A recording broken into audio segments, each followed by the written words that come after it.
जब इस सत्संग में आना शुरू किया और सृष्टि के नियंता निराकार परमपिता परमात्मा शिव को इस सृष्टि के परिवर्तन का कार्य करते हुए देखा,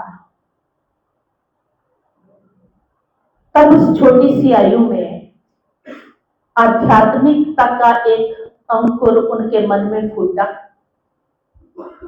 और उन्होंने भी अपने इस जीवन को आध्यात्मिकता से सजाना शुरू किया। क्योंकि दुनिया में भी हम सभी ये जानते हैं कि जैसा संग लगता है ऐसा रंग लगता है, और छोटे बच्चों को कहा जाता है एक कच्चे घड़े के समान और एक छोटे पौधे की तरह। पौधे को भी आप जिस दिशा में मोड़ना चाहें वो मोड़ सकता है, मिट्टी को भी आप जिस रूप में ढालना चाहें वो ढल सकती है। ठीक वही उस अल्प आयु में दादी जी के जीवन में घटित हुआ और उनका जीवन एक श्रेष्ठ दिशा की ओर चला। किसी ने सोचा नहीं था कि ये एक छोटा सा बच्चा बड़ा होकर के एक विश्वव्यापी संस्था का हेड बन जाएगा, क्योंकि ब्रह्मा कुमारी ईश्वरीय विश्वविद्यालय उस समय तो बहुत छोटा सा एक परिवार था, गिने चुने कुछ लोगों का। जब साकार में दादा लेखराज, जो एक हीरे जवाहरात के व्यापारी थे, पर उनके द्वारा परमात्मा ने एक सृष्टि परिवर्तन की अलख जगाई और उसमें कुछ माताएं भाई बहनें सम्मिलित हुए और धीरे धीरे वो पौधा एक वट वृक्ष का रूप लेता चला गया। 1950 में ब्रह्मा कुमारी ईश्वरीय विश्वविद्यालय के रूप में वो यज्ञ माउंट आबू की श्रृंखला में माउंट आबू पर्वत पर स्थानांतरित हुआ। उसके पश्चात वो बच्चे जो 13, 12, 14, 16 वर्ष की आयु के थे, वो कुछ बड़े होते चले गए। और जब 1950 में यह विद्यालय माउंट आबू में आया, भारत में आया, तो सबसे पहले प्रजापिता ब्रह्मा बाबा ने दादी रतन मोहिनी जी, दादी प्रकाशमणि जी और साथ में हमारे एक भाई थे, उन 3 लोगों को 1954 में जापान में भेजा, जिनकी पढ़ाई भी इतनी अच्छी रीति नहीं थी, लेकिन कार्य था भगवान का। और भगवान जब निखारता है तो वो पढ़ाई और लिखाई वहां मायने नहीं रखती है, क्योंकि वो तराश करके हीरे के समान वैल्यूएबल बना देता है। 1954 में दादी जी जापान गए और 1964 में दादी जी का लंदन में जाना हुआ और विश्वविद्यालय ब्रह्मा कुमारी का लंदन में भी स्थापित हुआ। इस तरह से दादी जी इस ईश्वरीय विश्वविद्यालय की सेवाओं को विदेश में भी स्थापित करने के निमित्त बने। आपका जीवन, आपकी एनर्जी इतनी प्रबल और प्रखर थी कि आप इस यज्ञ को बहुत ऊंची शिखर पर ले गए और वर्तमान समय ब्रह्मा कुमारी ईश्वरीय विश्वविद्यालय की शाखाएं 140 देशों में है। यह ब्रह्मा कुमारी विद्यालय समाज को नई दिशा देने के लिए, मानव में मानवता को भरने के लिए, इंसान में इंसानियत को जागृत करने के लिए, इस सृष्टि पर बढ़ रहे पाप और अत्याचार को मिटाने के लिए, मानवीय जीवन को नशों से मुक्त करने के लिए, घर घर में चल रहे कला कलेश से जीवन को उखाड़ने के लिए, मानवीय मन की अशांति को शांति में परिवर्तन करने के लिए ये अपना कार्य कर रहा है। ब्रह्मा कुमारी विद्यालय के 20 विंग्स हैं जो अलग अलग रूप से अपनी सेवाएं समाज में देते हैं। आज हम देखते हैं पूरे ही समाज में हर वर्ग को बदलने की, सुधरने की, उन्नत होने की जरूरत है। तो ये जो विंग्स है जिसके अंदर साइंटिस्ट विंग है, बिजनेस विंग है, वुमेन विंग है, स्पोर्ट्स विंग है, साइंटिस्ट विंग है, अनेक विंग्स अपना कार्य कर रहे हैं। और हर एक क्षेत्र में ये देखा जाता है कहीं ना कहीं किसी न किसी रूप से निकृष्टता और भ्रष्टता प्रवेश कर रही है। हर वर्ग को सुधरने की जरूरत है। तो ब्रह्मा कुमारी विद्यालय में हर विंग के लिए प्रोग्राम रखे जाते हैं। माउंट आबू जो संस्था का मुख्यालय है वहां पर सदा प्रोग्राम चलते हैं।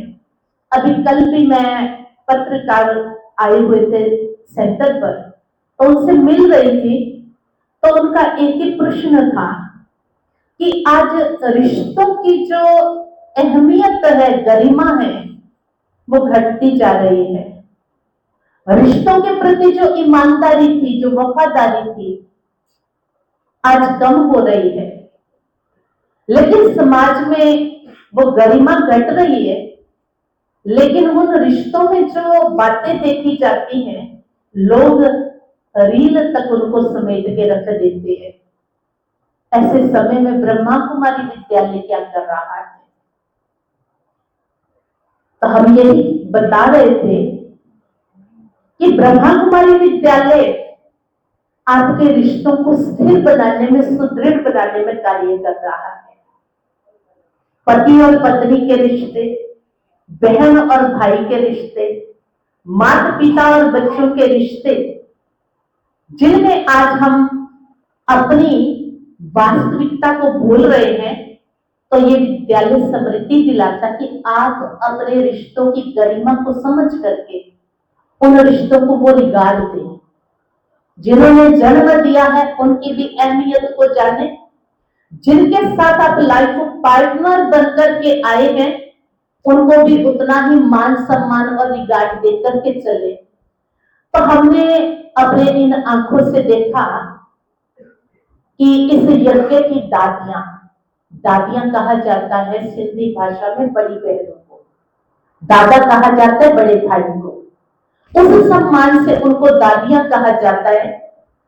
तो दादियों ने अपने नींद का त्याग करके, अपने खान पान का त्याग करके, अपनी सुख सुविधाओं का त्याग करके इस समाज के लिए सदा अलर्ट, एक्टिव होकर के जन जन को जागृत करने का काम किया।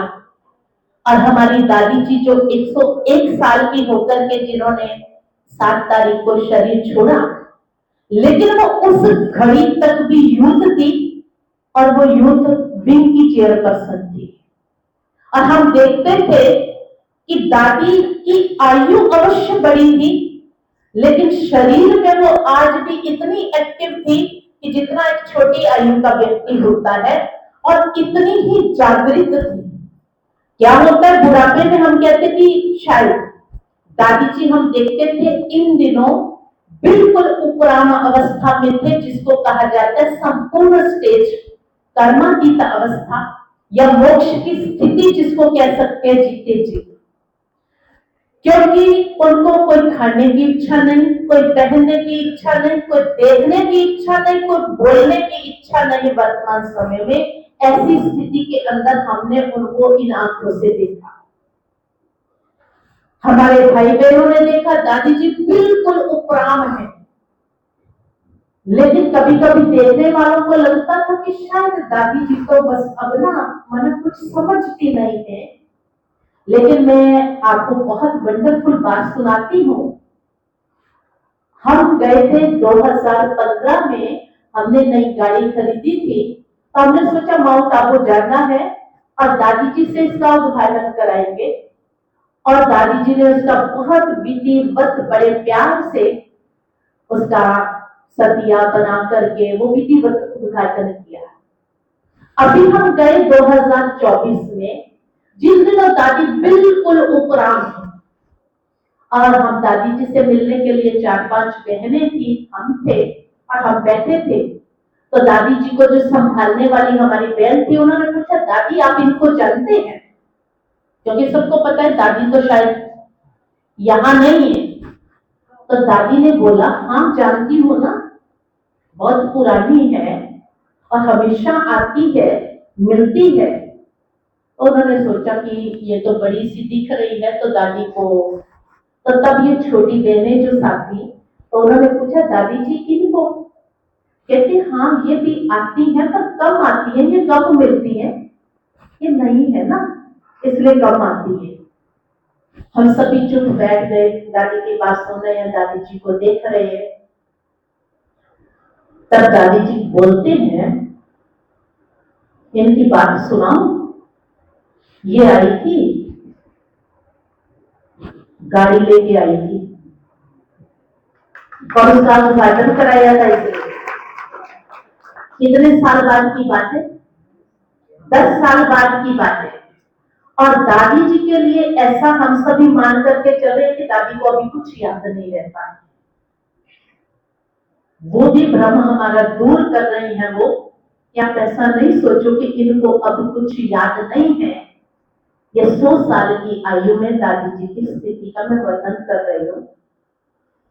और उनको एक एक पुराने से पुराने किस्से भी याद रहते, पाकिस्तान में कौन सी जगह पे कौन सी बात, स्थान सहित नाम सहित हर चीज उनको स्मृति में रहती है। लेकिन स्थिति उपराम है।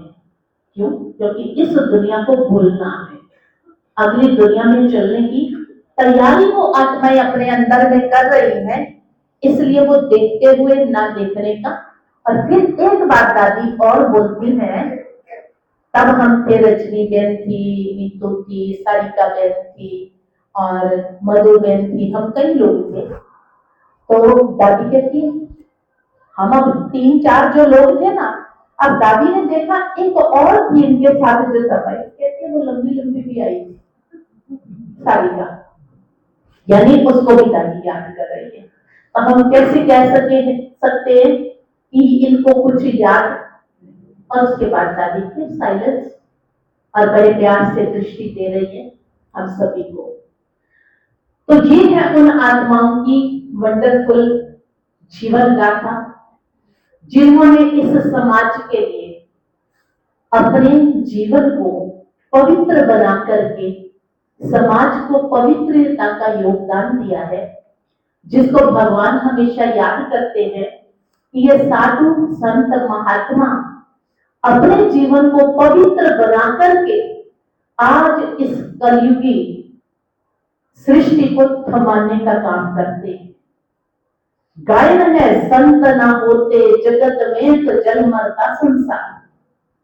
यानी साधु और संत महात्माओं की इतनी महिमा है कि जो इस सृष्टि को थमा रहे हैं, अन्यथा इस सृष्टि पर हम सभी आत्माएं तो देख रही है, एक व्यक्ति के साथ एक व्यक्ति रह रहा है और दूसरे के साथ बुद्धि जोड़ रहा है, एक का कत्ल कर रहा है और दूसरे के साथ भाग रहा है।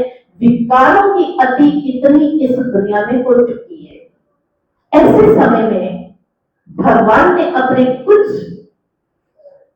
और बच्चों को, ऐसी श्रेष्ठ आत्माओं को अपना बनाया और उनकी बुद्धि में ज्ञान रत्नों को भरा और उनको तैयार किया। इस समाज का आपको परिवर्तन करना है, क्योंकि अगर सब गृहस्थी बन जाते तो आप समझ सकते गृहस्थी कितना समय निकाल सकता है समाज के लिए, क्योंकि उसको अपना परिवार है, बाल बच्चे हैं, दुनियादारी है, धंधा है। इसलिए परमात्मा ने कुछ आत्माओं को ऐसे सिलेक्ट कर लिया, उनकी बुद्धि को ऐसा टच किया कि आप दुनिया के लिए हो। दुनिया में कभी कभी लोग कहते हैं, अरे सब ब्रह्मचारी बन जाएंगे तो ये दुनिया कैसे चलेगी? अब आप बताओ, ब्रह्मचारी कितने बैठे हैं यहाँ? कितने? बाकी सब तो ग्रस्त परिवार को संभालने वाले है ना। अगर आपको 1 से 2 बजा दिया और 2 से 3 बजा दिया तो आप सारों की ध्यान जो है ना घड़ी पे टिक जाएगा, है ना। पर ये जो है ना, ये 3-4 लोग हैं, इनको कोई मतलब नहीं है। ये सब उसके कार्य के लिए है, उसके लिए है। तो ऐसी आत्माओं को भगवान ने अपना बनाया, ऐसा एक परमात्मा ने ग्रुप तैयार किया और जिसको विश्व परिवर्तन के कार्य के लिए सिलेक्ट किया। तो हमारी दादियां, वो महान रतन जिसको भगवान ने नाम दिया रतन मोहिनी, रतन है वो समाज के लिए, और उनको सम्मानित किया गया दादी जी को डॉक्टरेट की डिग्री से। आज हमारे माउंट आबू में अमित शाह जी दादी जी को श्रद्धा सुमन अर्पित करने के लिए पहुंच रहे, क्योंकि समाज के लिए दादी जी का जाना एक क्षति है, क्योंकि जब तक ऐसी महान आत्माएं सृष्टि पर रहती हैं तो वो विश्व को बहुत कुछ देती है, पर इनका जाना भी किसी न किसी महान कार्य के लिए ही होता है, क्योंकि परमात्मा ने हम सभी आत्माओं को ये बताया है कि बच्चे ये विश्व परिवर्तन होता है। कभी इस सृष्टि पर सतयुग की सृष्टि थी, कहा जाता है भारत सोने की चिड़िया था, यह देवता वास करते थे, यह घी और दूध की नदियां बहती थी, शेर और गाय भी एक घाट पर पानी पीते थे। समय बदला, सतयुग से त्रेता में आ गए, त्रेता से द्वापर में पहुंचे, और द्वापर से आज हम कली काल में पहुंच गए हैं। कलयुग का समय चल रहा है, और कलयुग के समय का भी हम हालात अगर देखें, जहां रिश्तों की गरिमा समाप्त है, जहां एक भी रिश्ता शुद्धता का नहीं बचा है, पवित्रता का नहीं बचा है, जहां सब खतरे में गुजर रहे हैं, ऐसे समय में भगवान ने आकर के हम आत्माओं को संदेश दिया है कि ये अभी प्रभात का समय है, कलयुग जाने वाला है और सतयुग आने वाला है। बहुत से ज्योतिषाचार्य हम सभी को संदेश दे रहे हैं, और वैसे भी कहा जाता है कल नाम काल का है, पल का कोई भरोसा नहीं है। इसलिए परमात्मा कहते अपने घर परिवार को संभालते हुए, अपनी जिम्मेवारियों को निभाते हुए, बाकी सारे काम करते हुए बस कुछ समय ऐसा भी जरूर रखें जो हमारा सच्ची कमाई जमा करने का हो, परमात्मा के साथ मन को जोड़ने का हो, अपने साथ चलने वाले धन को एकत्र करने का हो। ऐसा ना हो अंत समय आए, महल माड़ियां और गाड़ियां तो बहुत हो, पर सच्ची कमाई साथ में ना हो। इसलिए जो महान आत्माएं होती हैं, वहां वो यहाँ जीते जी अपनी अगली कमाई बहुत जमा करके जाती है, जिसको पुण्य की पूंजी कहा जाता है।